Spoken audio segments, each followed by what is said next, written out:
Yeah, obviously we haven't played as well on the road, Willie. I think, it's hard to pinpoint why. Hopefully that changes. I think we've practiced well. I think that we've been prepared for these games on the road, and I know that these guys came out yesterday and practiced really well, and I think we'll string some good practices together and be ready to go on Saturday. So hopefully we can change the tide of not playing well on the road right now.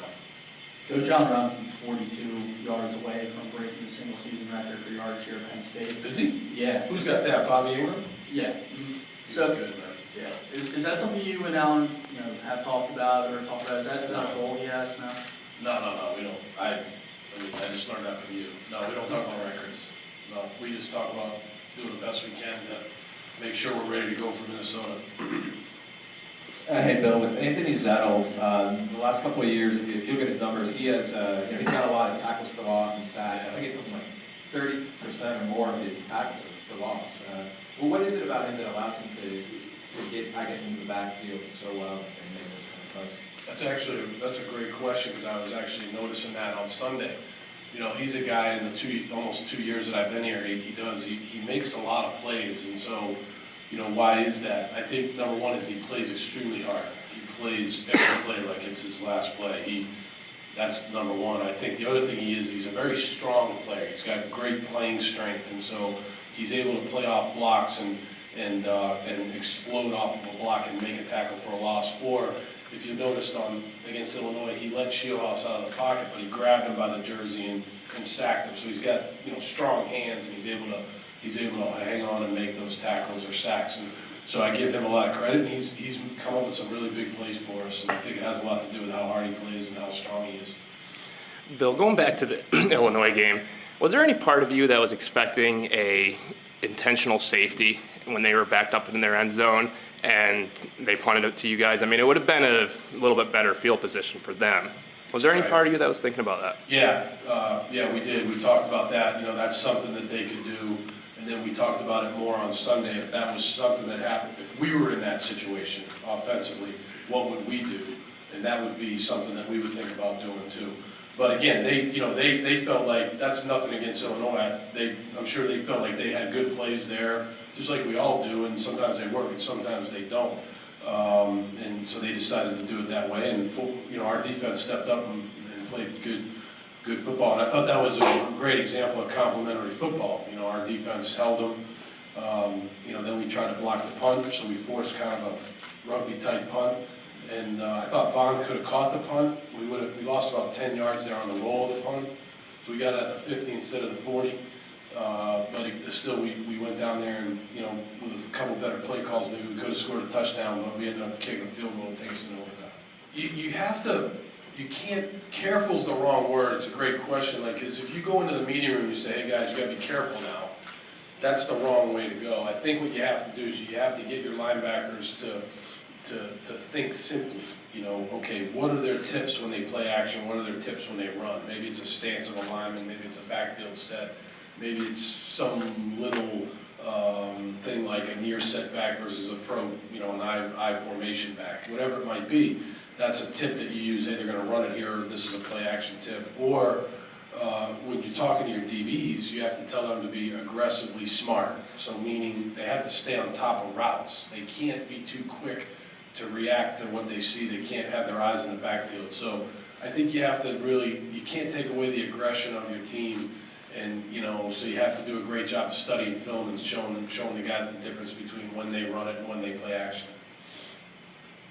Bill, I was hanging out with Phil Savage last night. He was telling me he made it a point to make it out here to see Dave Juan Jones and John Herschel in person. As a coaching staff, how does that make you feel to get that kind of recognition from the Senior Bowl? Well, Phil's very good at what he does, and I've known Phil for a while. It's a great track record. Phil worked. It's like 6 degrees of separation. Phil worked for Mac McWhorter when Mac was the offensive line coach at Alabama. Phil was a GA there with Ted Roof. They were GAs together at Alabama. Bill Curry was the head coach there, and then Phil also worked for Bill Belichick in Cleveland. That showed the football life about the '94 Cleveland Browns. Phil Savage is in that. He was in the front office in that staff. So pretty interesting deal. But yeah, I think it's great. anytime our guys, and I think we have, I'll be honest with you, I think we have a few other guys that should be considered for the Senior Bowl too, but, you know, those two guys are excellent players, great representatives of Penn State. I think that's what makes me most proud, is you have two guys there. Obviously, John Urschel, well documented, great student and fantastic football player.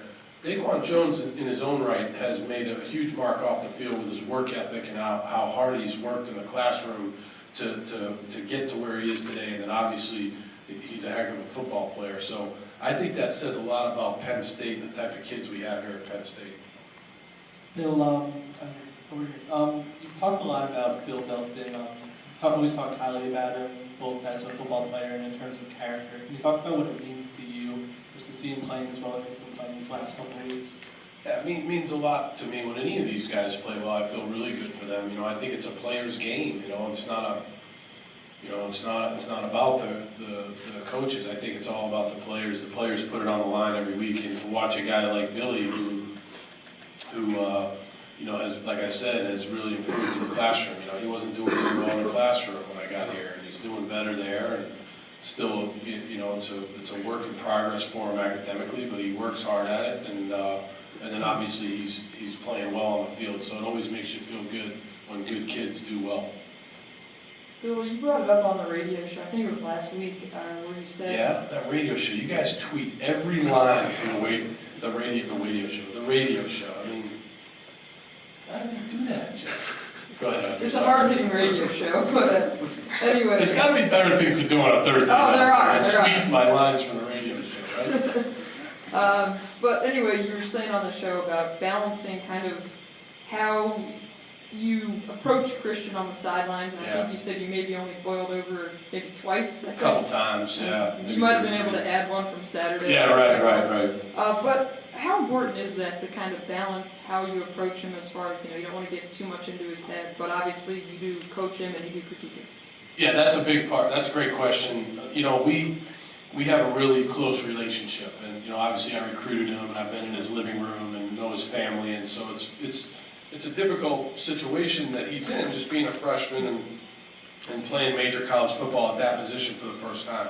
And I'll be the first to tell you that many times I definitely, in the beginning of the year, had to be more patient with him. And I think, you know, overall, I do believe I've improved on that with him, and you know, I try to get him over to the bench and sit down with him and just talk to him about the previous series, and I think that that's helped. You know, when he makes a mistake that I know he knows what to do on, or he makes the mistake twice or something, it doesn't happen very often. You know, that's when I lose my patience a little bit with him, and I think he gets that. But, you know, we have a very good, honest, open relationship. In fact, on Saturday, I think the one you might be referring to, he got mad at me because he got hit. He missed a blitz, he missed a hot, so he got hit in the side of the head. So I was yelling at Bream to make sure he checked him out because I felt like he might have got hit there. So he's screaming back at me, you know, I'm all right, coach, leave me alone, you know, and I'm like, check him out. So I was actually yelling at Bream, not him. So, but no, he's a great kid, fun guy to coach, but definitely, you know, a guy that anytime you coach the quarterback position, you got to be patient with that position, especially when they're young. Fortunately, he's all right. I don't know if I am, though. Bill, has your philosophy changed on taking the ball? It seems you've deferred the last couple of weeks. I wonder what's gone into that. And then also a quick one on how you felt Matt McGloin played the other day. You know, that changes week to week. We talk about that as a staff, Neil. Really, it's a game-to-game decision that we do, and it's based on the weather. It's based on the sun here in Beaver Stadium, where the sun is. I know it sounds crazy, but based on things we want to do in special teams in the beginning of the game and the throwing game. It's based on the other team and their offense. You know, like for instance, if you're playing Navy, you know, a ball possession team, or maybe Minnesota, you know, maybe you take the ball first because you know you may not get many possessions, things like that. So there's a lot of factors, and it's really game by game. I couldn't be more proud of Matt McGloin, self-made guy, competitive guy. He deserves everything he's getting, and you know, maybe he'll get his shot.